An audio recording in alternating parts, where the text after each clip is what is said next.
Good evening, everyone. Welcome to this Fertility Associates webinar. My name is Helen Wemyss. I am one of the fertility specialists at Fertility Associates in Hamilton. It's my pleasure this evening to help you navigate some of the questions and queries around IUI versus IVF. I hope I can answer your questions. At the end, we will have a question time where you can ask questions. Unfortunately, I'm not able to answer any questions that are specific to you.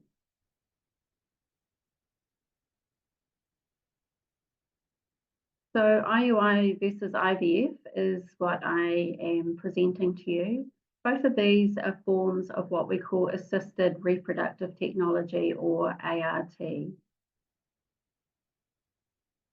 So firstly, I was just going to give a couple of comments about both IUI and IVF.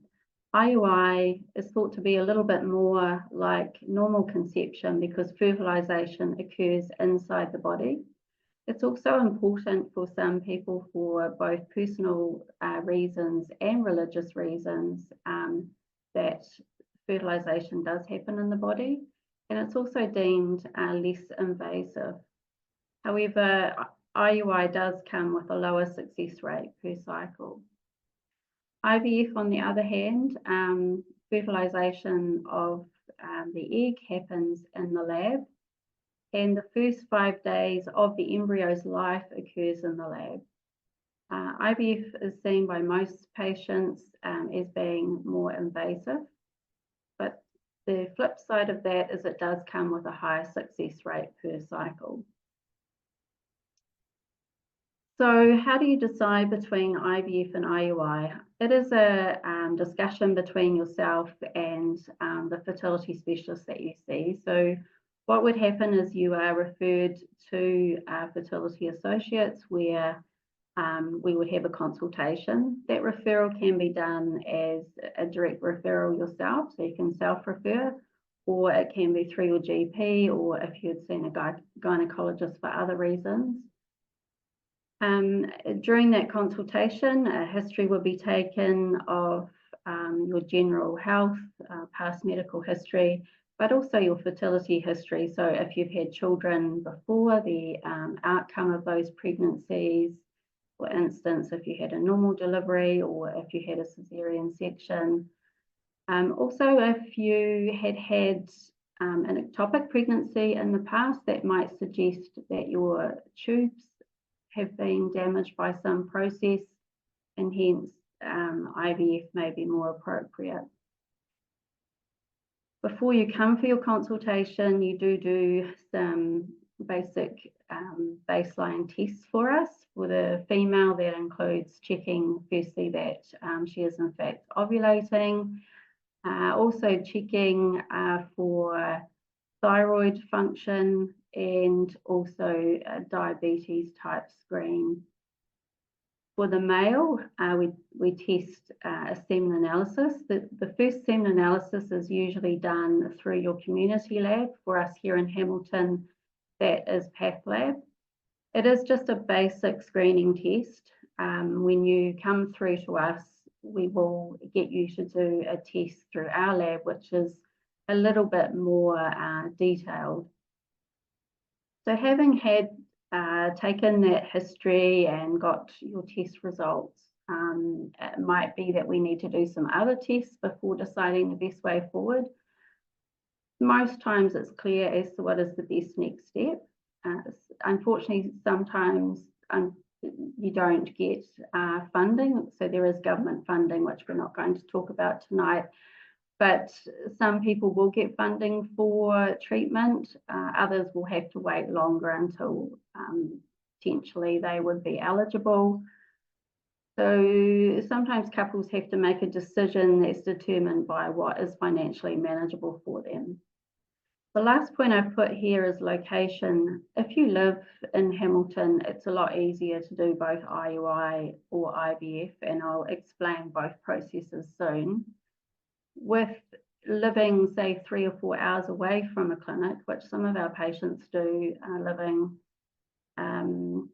in the Bay of Plenty a long way, like round the Opotiki or down to Hawera. Those patients travel a long way just often to come for a scan, and in the weekends might need to come for blood tests. So that might be a determining factor as to what they decide to do.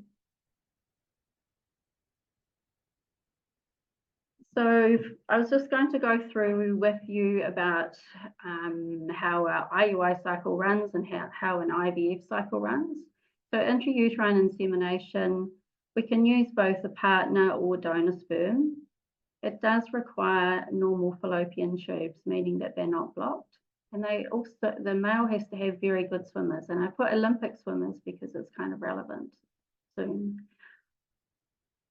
In terms of checking whether the fallopian tubes are normal, there are two ways that you can do that. One is a test called a hysterosalpingogram, which is what I've got there at the right upper part of the screen.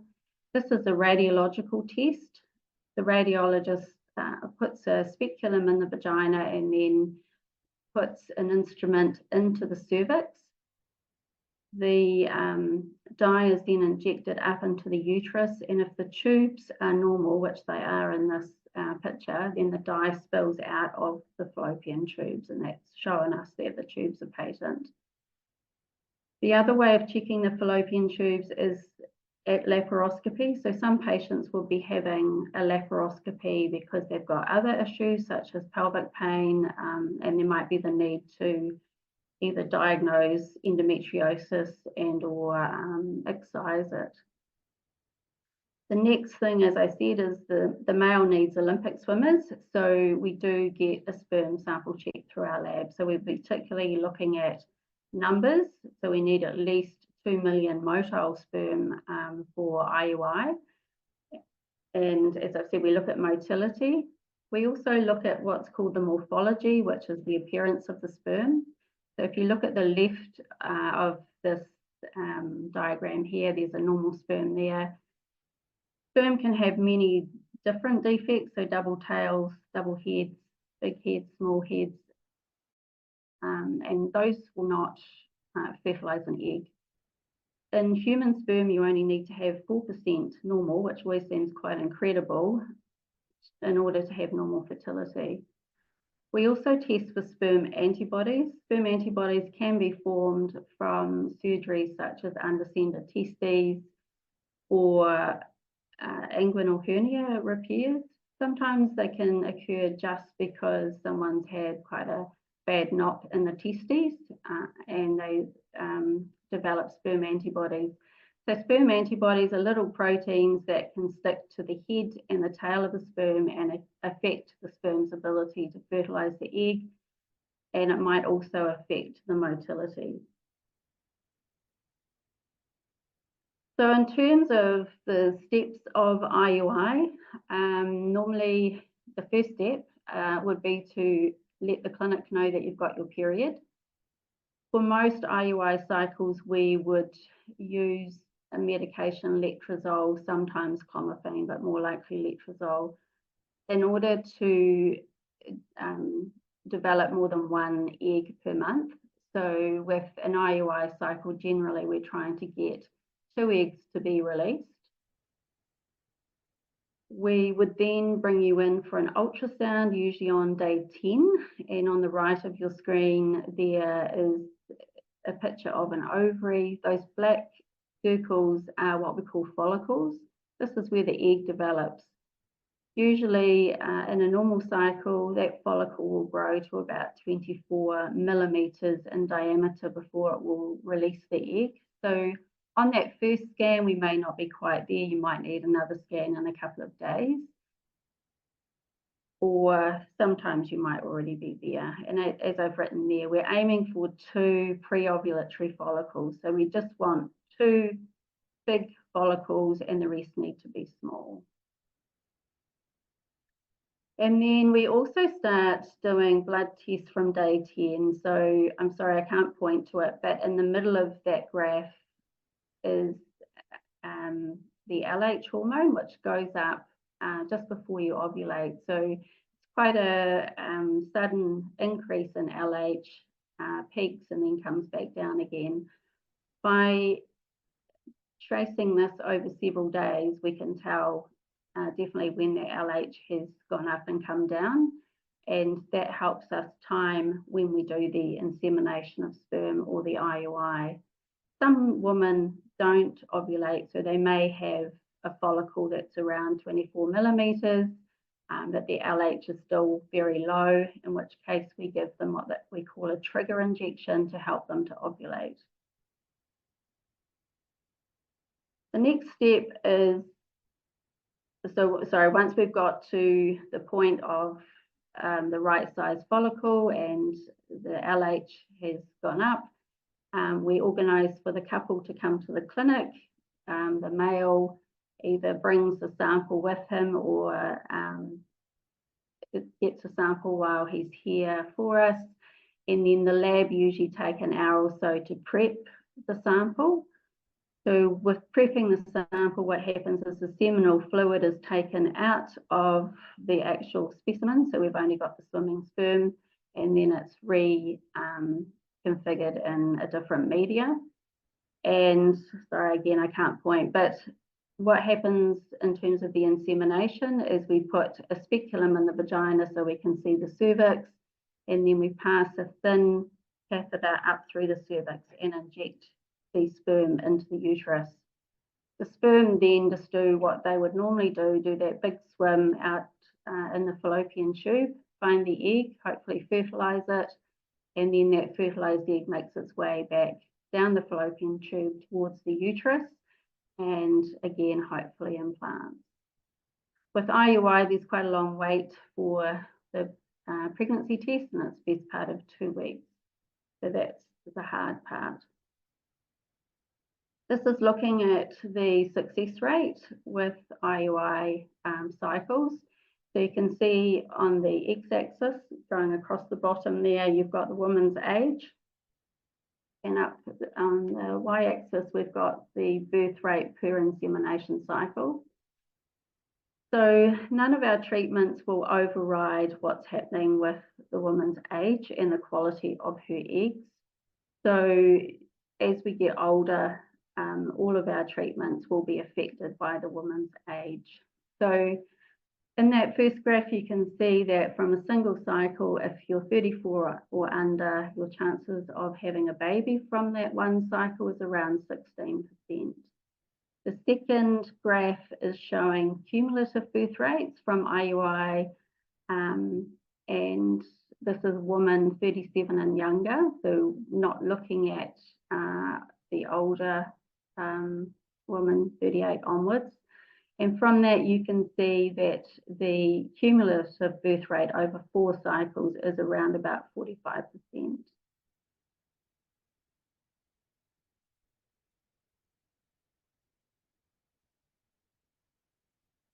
DI cycles do have a slightly higher cumulative birth rate. So this has been looking at 5 cycles of donor insemination in women who are 37 and younger, and comparing to the 4 cycles if you are using your partner's sperm, you're looking at, I said 45%. This is just over 60% with donor insemination. And the reason for this is because there isn't any issue, I guess, with these patients generally that are using donor sperm. And so that's why you're getting better success rates. So I guess the point with showing you how an IUI cycle works is to show you that you're probably going to need to come to the clinic for 1 to 2 scans. You need to come to the clinic for the actual IUI, and then you may need to also come to Hamilton for blood tests. So it can be quite a labour-intensive cycle.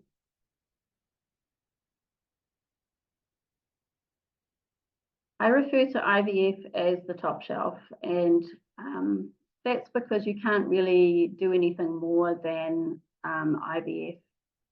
It's the most, I guess, invasive way of achieving pregnancy that we've got, but it also comes with very good success rates.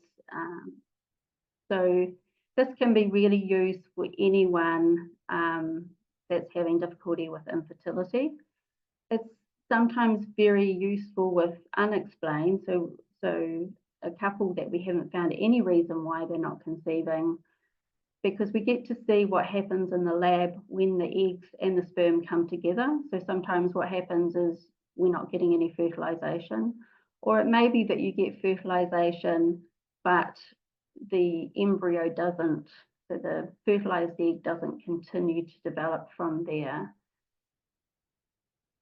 If there were major sperm issues, then, so meaning that we've got very low numbers of sperm or might have poor motility, then we can do ICSI. And this picture is showing the big brown thing is an egg, and coming in from the left-hand side is a glass like syringe.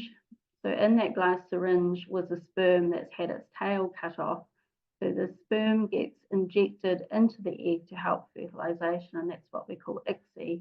Probably about half of our patients that do IVF would also require ICSI. When you come to Hamilton for a consultation, I'm not sure what happens in other clinics. Part of the workup bloods is to do an AMH.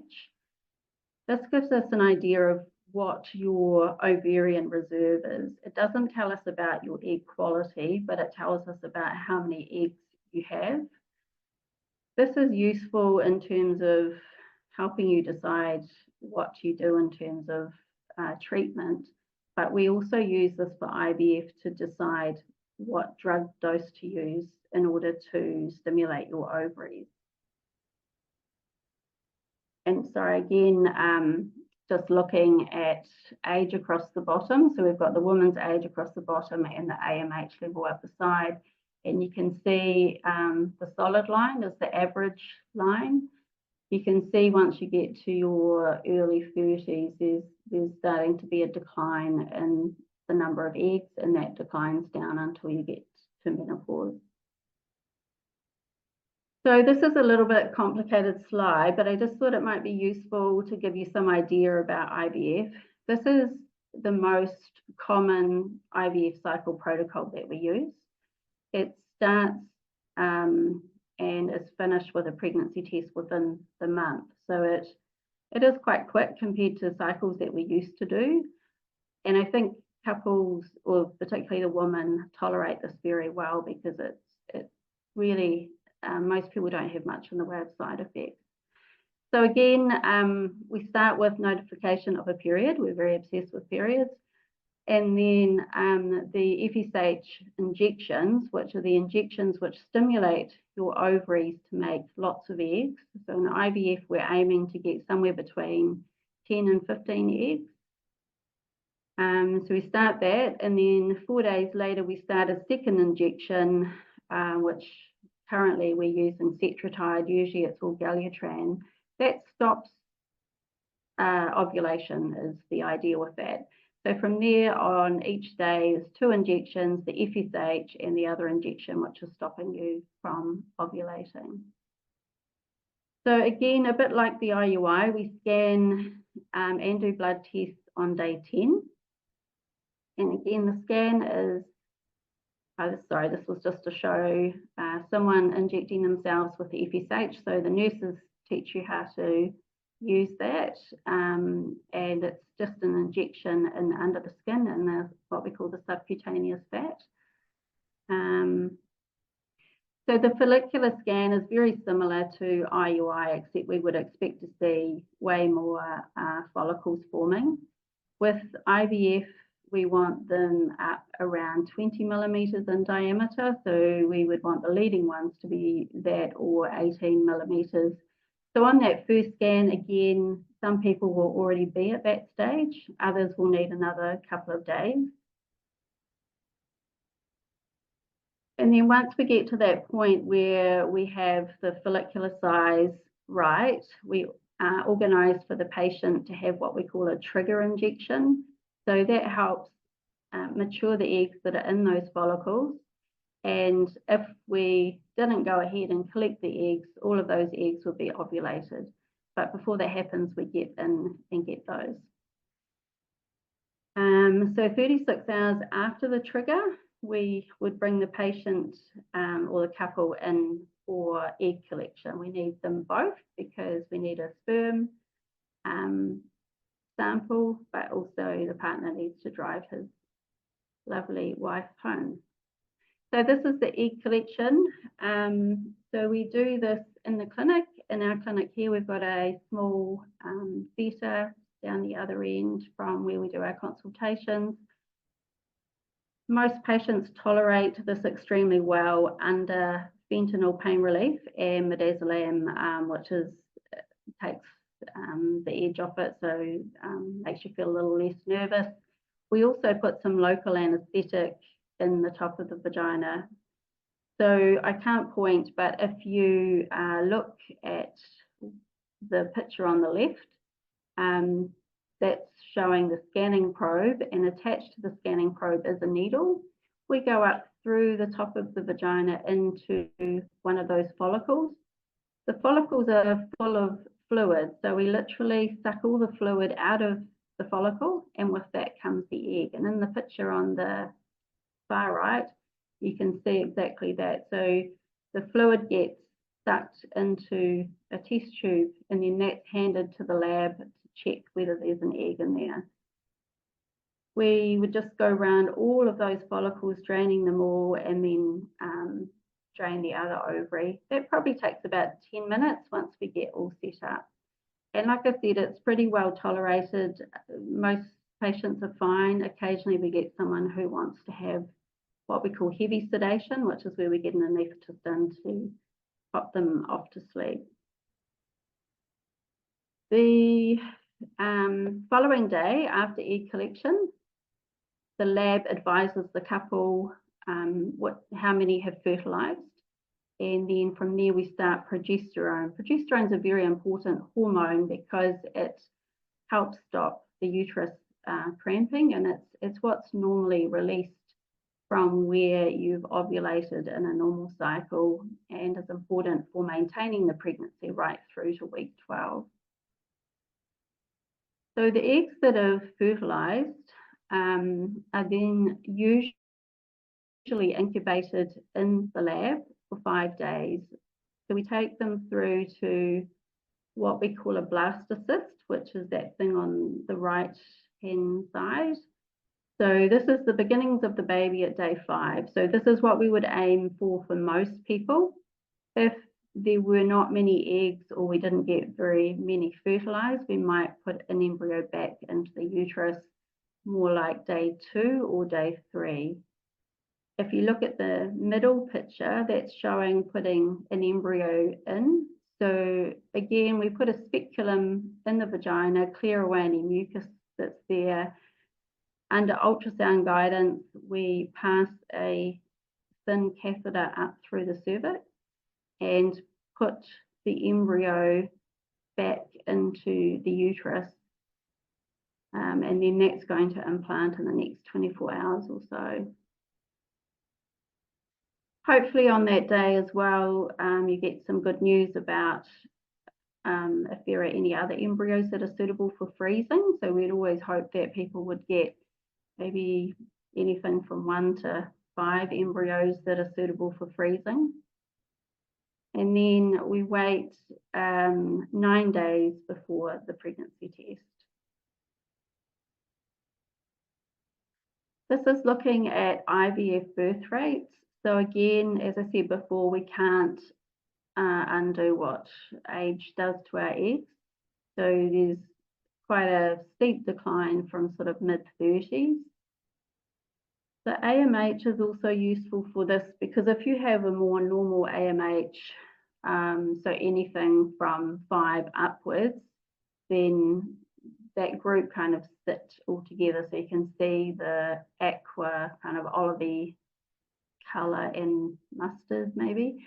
They're all sitting pretty much together, whereas if you have an AMH under 5, whatever your age, it really does have an impact on your chances of having a baby.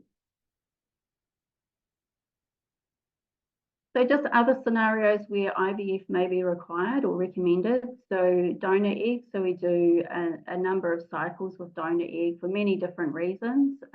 But the woman's age, so might be getting over 40 or not being successful with her own eggs in an IVF cycle and hence has gone to donor egg. We also have a situation we've got same-sex male couple or single male, which would then make embryos with a donor egg and potentially then go on and do surrogacy. Pre-implantation genetic testing of the embryos. So if the male or female had a genetic abnormality, then the embryos can be tested at that day 5 mark. I guess the most common situation we have is where a couple have often already had a child that has cystic fibrosis and they're wanting to avoid that happening again. Cystic fibrosis is what we call an autosomal recessive condition. So both the male and female both need to carry a gene for cystic fibrosis. So you can test the embryos, which I'll show you in a minute. The other thing that sometimes people want to know, particularly as they're getting older, as the female, is to make sure that the embryo has the right number of chromosomes.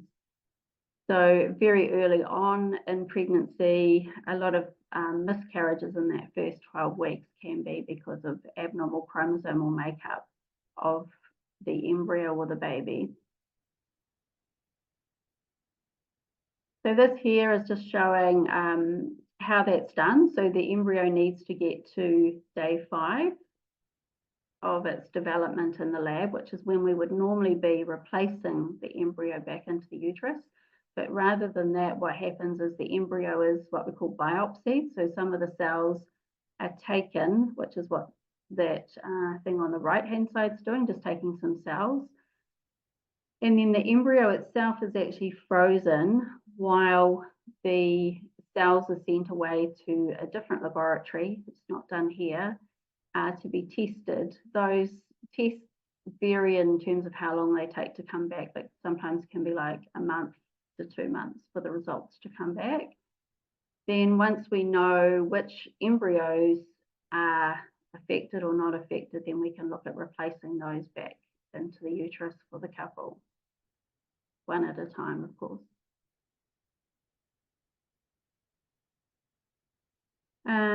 I sort of briefly touched on surrogacy, but certainly in a heterosexual relationship, might be that there's been some difficulty for some reason carrying a pregnancy, or sometimes women are born with uterine abnormalities or no uterus, in which case they might look at using a surrogate. The last thing is embryo banking. So this would be where you were thinking about having maybe 2 or 3 kids and you might come to us at maybe mid-30s. And the idea of this is to undergo a couple of full IVF cycles. So go through one IVF cycle, freeze all the embryos that you get from that, then do another cycle, and in that one you would replace probably a fresh transfer and freeze the rest. But the idea is that you get a number of embryos frozen so that you can come back and use those in the future. What I think sometimes people don't think about is they get pregnant, and then obviously you have the 9 months of pregnancy and then the time of breastfeeding and kind of getting your life back together before having your next child, and before you know it, you know, another 2 or 3 years have passed. And if you're then doing an IVF cycle at 37 rather than 34, that makes quite a big difference to your chance of being successful. So that's what embryo banking is about. And that's me. Thank you. So we open it up now to questions, and I will endeavour to do that.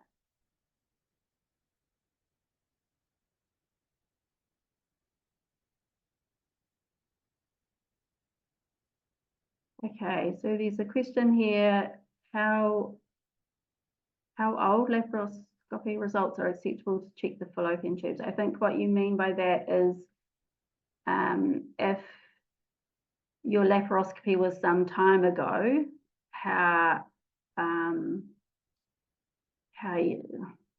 yeah, I guess it depends a bit on the situation. So why you had a laparoscopy and whether there's anything ongoing. So say you had a laparoscopy and you had endometriosis, over time that can come back. So it could be that if it was quite some delay, that, yeah, it's not going to be necessarily helpful. Next question is how minimum AMH is required can be to get IVF. I'm not sure if that means for government funding. So there's no cutoff with AMH for government funding, but we would obviously talk to you if it was really low as to what the outcome's likely to be and whether you want to look at potentially using donor egg for your IVF cycle rather than your own eggs. Hope that's helpful. What are the options for embryos that won't be used? That's a very good question. So the options are that you can dispose of the embryos yourself. So that means that the lab give you your embryos and you can take them away and use them. Discard them. So some people, a bit like taking the placenta and burying it, some people do that with their embryos. You can donate your embryos as well. So that's a process that can be done through here.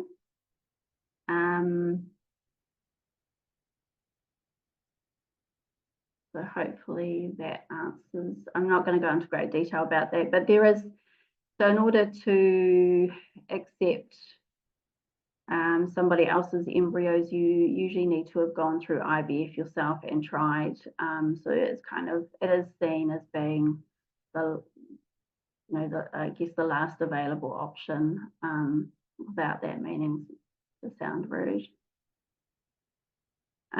Does IVF mean I will have multiple babies? No, we only put one embryo back at a time in most situations, unless you have had a number of embryos put back and have not got pregnant, plus the embryo quality is not very good. So we would have a discussion with you about putting two back, but generally we just put one back at a time.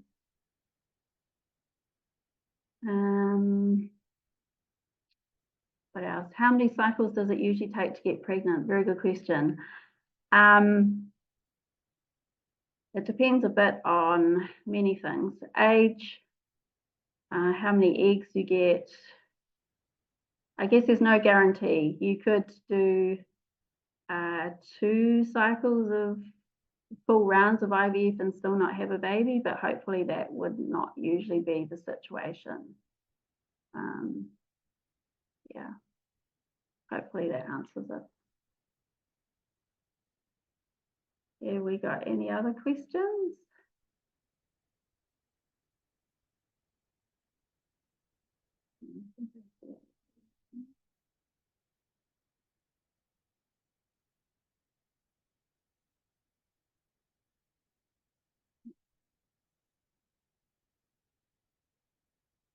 Has anyone got any other questions?